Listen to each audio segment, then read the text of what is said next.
Welcome back to the Deep Dive. Today, we're really getting into one of Australia's most perplexing and honestly heartbreaking cold cases. The disappearance of William Tyrrell. Exactly. 3 years old, vanished back in 2014. We've gone through a lot of material reports, court documents, timelines. A huge amount. And our mission here really is to unpack it all. Not just the facts, but how the whole focus of this massive investigation shifted so dramatically over almost a decade. That shift is really, well, it's everything in this case, isn't it? For 7 years, the entire country pretty much thought this was about an abduction. A stranger abduction, yeah, the classic nightmare scenario. Like an opportunistic kidnapper. And then suddenly, in 2021, everything flips. A complete pivot. Authorities basically said, okay, we're not really looking at abduction anymore. The focus shifted inwards towards the possibility of an accident, a concealed accident. So we need to trace that. How did they get from point A, the stranger theory, to point B, this awful possibility closer to home? What changed? Was it new evidence? Or something else? Or sometimes, as we'll see, maybe missteps in the investigation itself. It's complicated. Okay, let's start at the beginning. The day he vanished. September 12th, 2014. William Tyrrell, born June 2011, so he was just 3. And that image, everyone knows it, the Spider-Man costume. That bright red and blue suit. Apparently, the photo was taken just minutes before he disappeared. It's haunting. It really is. It makes it so specific, so real, but the context is important too. Right. He wasn't at his usual home. No. His older sister, she was 5, and his foster parents had driven up from Sydney the day before. A 4-hour drive. Yeah, up to Kendall, New South Wales. They were visiting the foster grandmother. And Kendall is, well, it's not a big city. It's semi-rural, south of Port Macquarie. Exactly. About 35 kilometers south, quiet area. And the house itself on Benaroon Drive, its location is crucial. Tell us about that, Benaroon Drive. Well, it's a quiet street, and the grandmother's house backs onto, or rather, sits across a road from the Kendall State Forest. So you've got dense bushland literally right there. Yeah, right across the road. Rugged terrain. Which, immediately adds complexity. Because the first thought might be, did he just wander off? A 3-year-old. That's always a possibility. But the proximity of that forest, and as we'll get to the forensic evidence later, it complicated that simple theory very quickly. Okay, let's nail down that timeline. It's incredibly short. We're talking about a window between roughly 10 a.m. and 10:25 a.m. on that Friday morning. Just 25 minutes, William and his sister were playing outside. Hide and seek, apparently. In the front and backyards? Under supervision initially? Yes, the foster mother was watching them. But then she went inside, just for a moment. To make a cup of tea, the reports say. Right. And it was only after about 5 minutes, she said, of silence.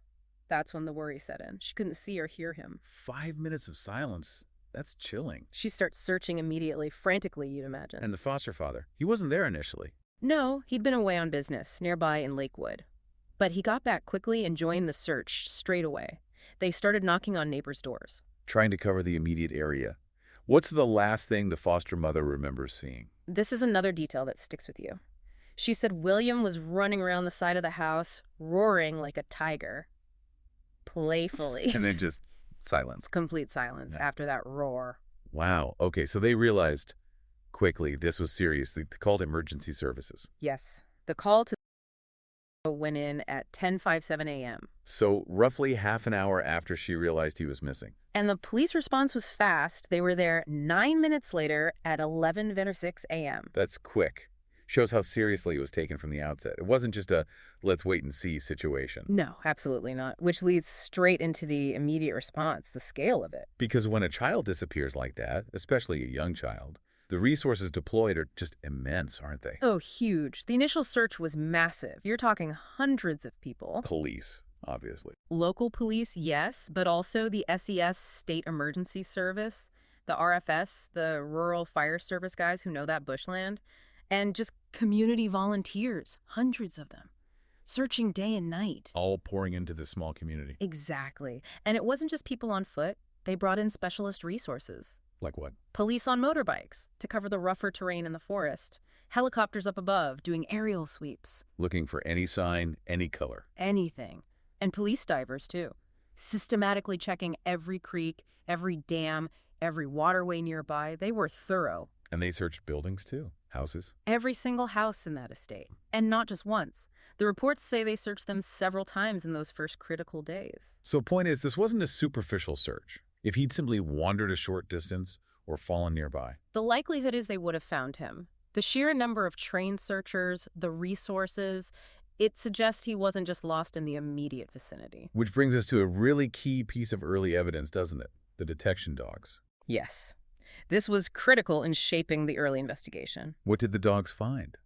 Or perhaps what didn't they find? They brought in dogs trained specifically for human scent, and they did pick up William's scent. Okay. But, and this is the crucial part, the scent trail stopped abruptly. Where? Within the boundaries of the foster grandmother's backyard.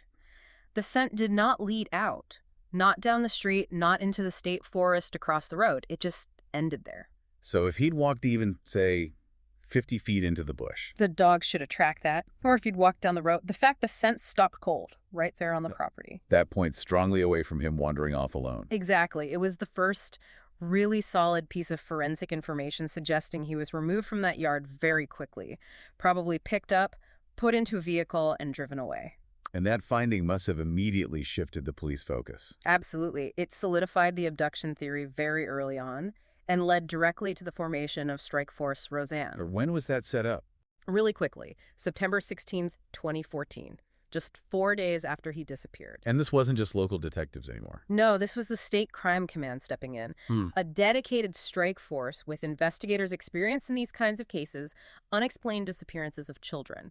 They knew this was likely something complex. So after about 5 days of this massive search, intense effort, they had nothing. No trace, no leads. Police had to announce it publicly, and as you said, for the next 7 years, the working theory, the only real theory pursued publicly by Strike Force Roseanne, was abduction. An opportunistic stranger? Someone who saw a chance and took it. And that theory wasn't just based on the dogs. It was fueled by those suspicious sightings on Benaroon Drive that morning. Right, the cars. Let's get into that. Section 3, the abduction theory years. This dominated everything for so long. What were these vehicles? Locals reported seeing vehicles that just didn't belong there. Benaroon Drive, remember, it's a quiet, dead-end kind of street, not a thoroughfare. So strangers stand out. Definitely. And 2 cars in particular drew a lot of attention. A white station wagon and an older-style gray sedan. Where were they seen? Parked, apparently, between driveways, just sitting there. And witnesses noted the driver's side windows were down. Suggesting someone was inside, maybe watching, waiting? That was the suspicion. Police themselves said there was no logical reason for those specific cars, unknown to locals, to be parked right there that morning. And the foster mother saw them too. Yes, she noticed them. And crucially, after William vanished, these cars were never seen in the area again. It does sound suspicious. Were there other sightings too? Yes, adding to the feeling the area was being maybe scouted. A green or gray sedan was seen earlier, around 9 a.m., driving past the house and then doing a U-turn. Like they were checking it out. Possibly. And then, right around the time William disappeared, about 10:30 a.m., a 4WD, a four-wheel drive vehicle, was seen driving out of Benaroon Drive, and witnesses said it was speeding. Driving away quickly just as he vanished. Okay, that all feeds the abduction narrative. Absolutely. Now, here's an interesting detail about how police handled this early on. What's that? Well, the source materials show they actually held back the information about these specific cars, the white wagon and the gray sedan, for a full year. Really? Why would they do that? Seems counterintuitive if you want public help. It's an investigative strategy, sometimes risky. The idea is you withhold key details to see if the perpetrator, or maybe witnesses who know something, will reveal information unprompted. Or maybe they slip up. Yeah. Mention details only the police or the offender would know. Exactly. Or maybe they try to create an alibi related to those cars once the description is released, potentially incriminating themselves. But it shows, tactically, police were locked onto that external abduction theory from the very start. Given the nature of it, a young child taken, did they immediately look at known offenders in the area, that pedophile connection? That was an immediate line of inquiry, yes. Standard procedure in these cases, sadly. They investigated whether it could be linked to an organized pedophile ring. They later concluded it probably wasn't an organized ring. More likely a lone opportunistic offender if it was abduction. But the context is still pretty grim. Some media reports at the time mentioned there were what, about 20 registered sex offenders living in the general Kendall area? That figure was reported, yes. It highlights the background fear investigators were working against, and this focus did lead them to specific persons of interest, or PIs. Who were they? Two men, specifically. Both were convicted child sex offenders. They knew each other, were friends apparently, and they were members of an organization called JP. IP. Grandparents. As parents, again, it's a support group. Okay. And what linked these two men to the Tyrrell case specifically? Their vehicles. Descriptions of their cars matched the descriptions of that suspicious gray sedan and the white station wagon seen on Venerin Drive. That's a strong Well, coincidence. very strong coincidence. And when police questioned them, their stories didn't quite line up. Their alibis were conflicting. How so? Well, one of them, a man with a very long criminal record, reportedly around 90 convictions, he claimed he was out in the bush that morning collecting scrap metal. Got it. But his own family told police something different.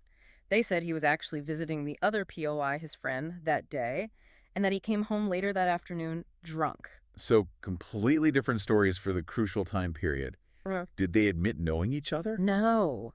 Despite evidence they were friends and the matching car descriptions and these conflicting alibis, both men denied being friends and denied any involvement whatsoever in William's disappearance. It shows the frustration, right? You can have strong circumstantial links, suspicious behavior, but without direct evidence. Without a body, without a witness, without a confession, it often hits a wall. And these men remain persons of interest, but no charges were laid related to William. Now, the search for suspects also led down another path, one that ended up being incredibly damaging for the police investigation itself. Ah, yes. You're talking about the washing machine repairman. Exactly.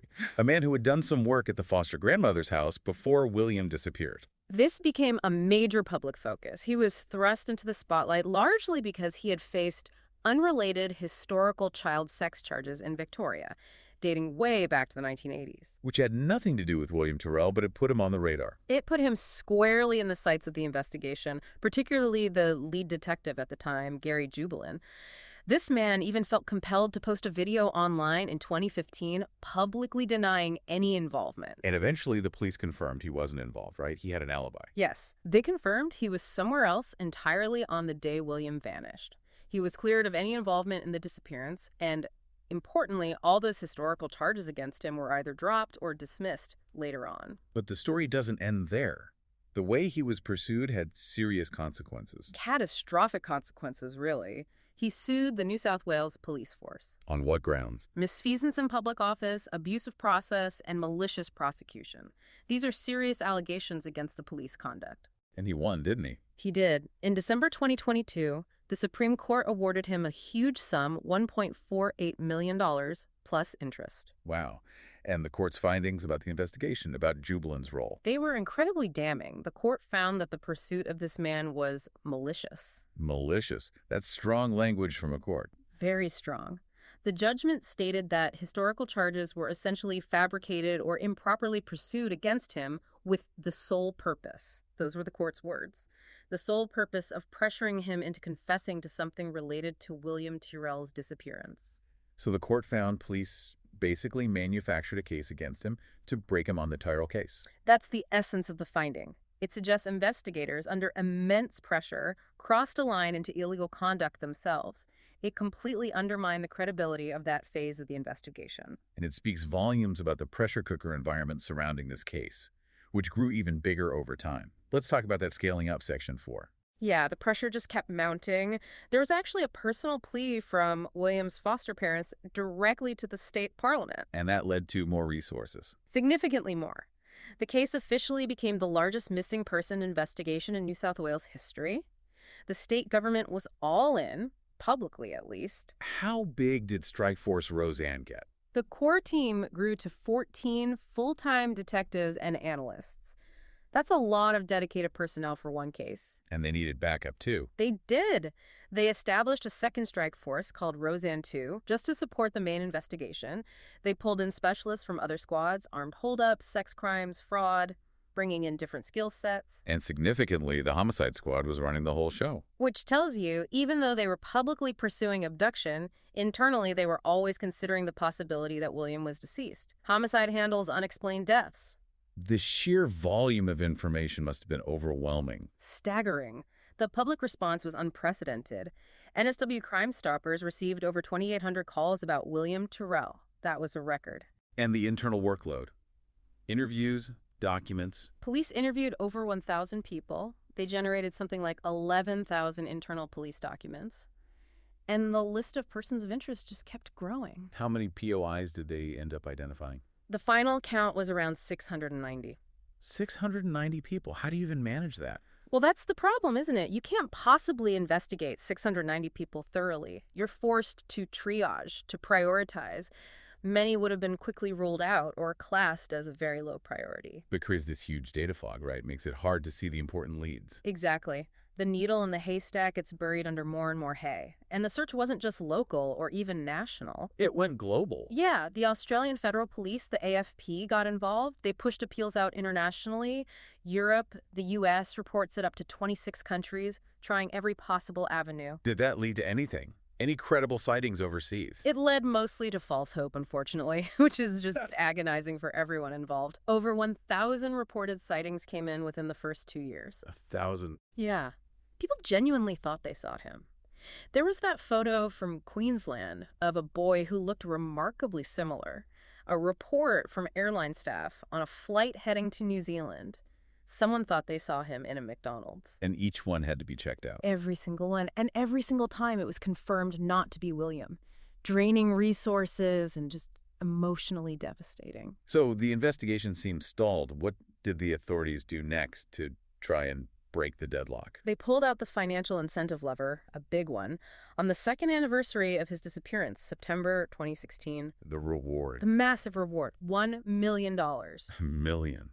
That's huge for a missing person case. It was the largest reward ever offered in NSW history for a missing person at that time, double the previous record. It showed just how desperate they were for a breakthrough. Was it just for information leading to an arrest and conviction? No, and this is a really significant detail. The reward explicitly included information leading to the recovery of Tyrrell. Meaning his body. Or finding him alive, theoretically, though that seemed less likely by then.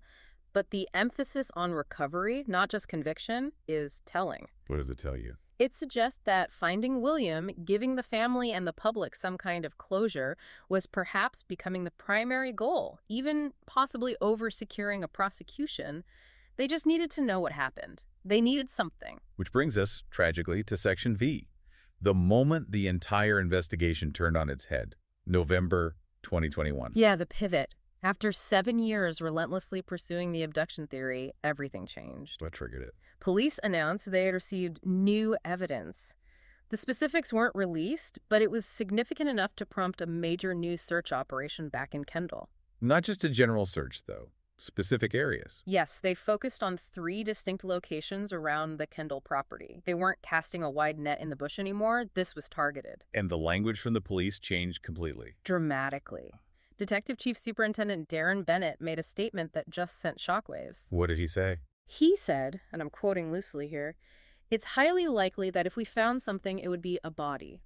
We are looking for the remains of William Tyrrell, no doubt about that." Wow.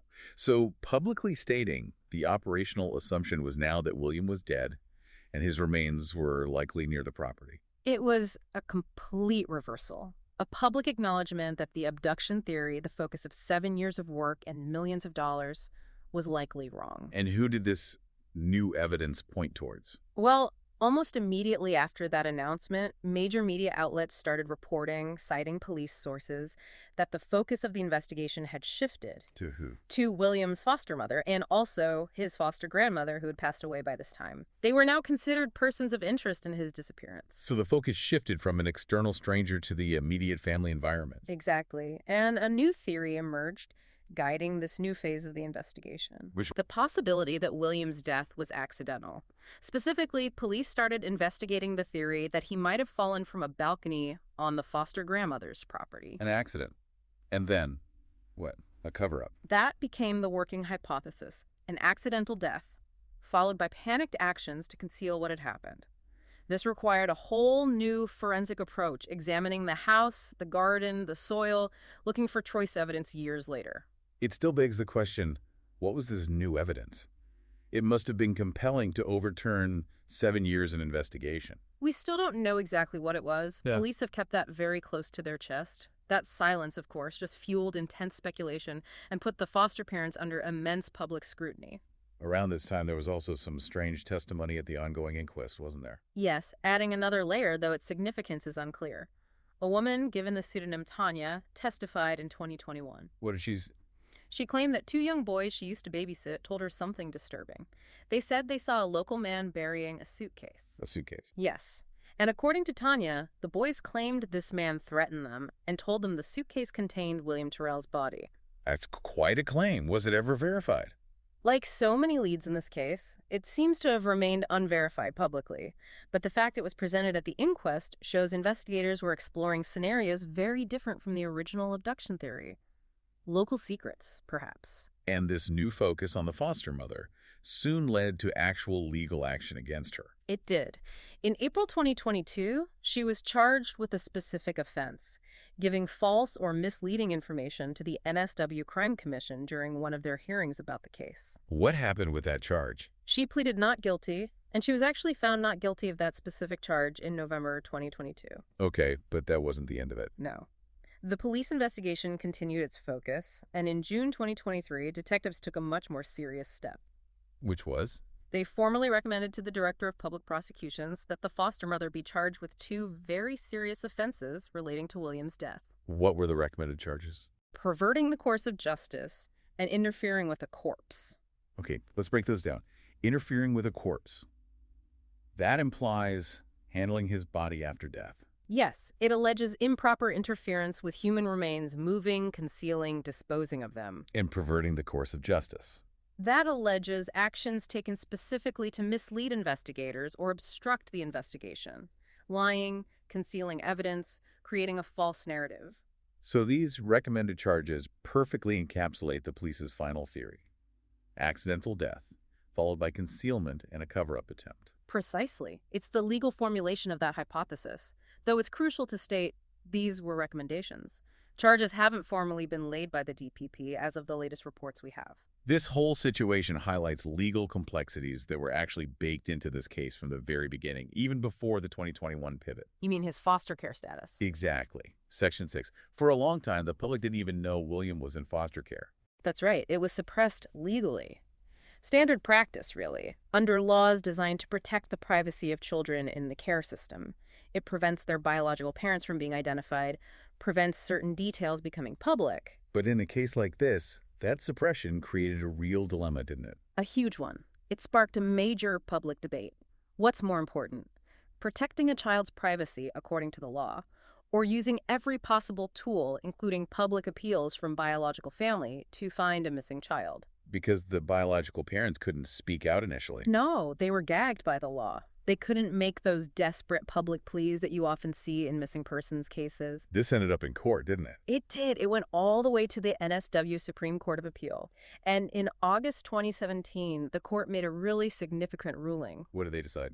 They ruled that the fact William was in foster care and disappeared while technically in the care of the state was a matter of legitimate public interest. So the public interest outweighed the privacy concerns in this specific tragic instance. That was the court's finding. It finally allowed that information to be reported, but it took nearly 3 years after his disappearance for that to happen. 3 years where that information wasn't public. Was there criticism about the delay? Yes, significant criticism. Bruce Morcom, for instance, the father of Daniel Morcom, another high-profile abduction victim, he spoke out very strongly. What was his argument? He argued that preventing the biological parents from speaking publicly in those critical first days and weeks might have seriously hampered the investigation. That early period is crucial for leads, for public memory. It's a valid point. Someone might have seen something, remembered something, triggered by an appeal from a biological parent that wasn't triggered otherwise. Potentially.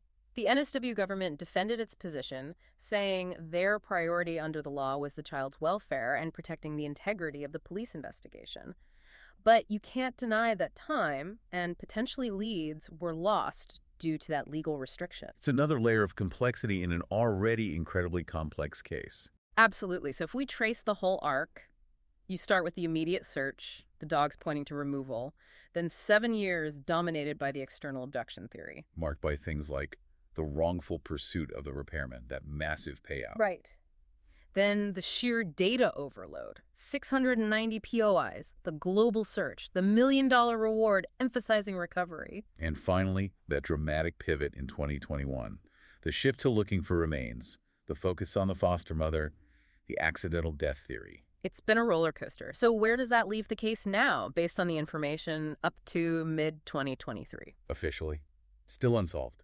Despite that huge shift in focus, the new searches, the forensic work, police haven't announced finding definitive proof of what happened. It's quite extraordinary, isn't it? After all this time, all the resources, the competing theories, they still can't say for certain. They've gone from assuming he might be alive back in 2015. Right. Investigators were quite confident publicly back then. To Detective Bennett in 2021 saying, unequivocally, we are looking for remains. Yet they still seem to lack that final piece of forensic evidence.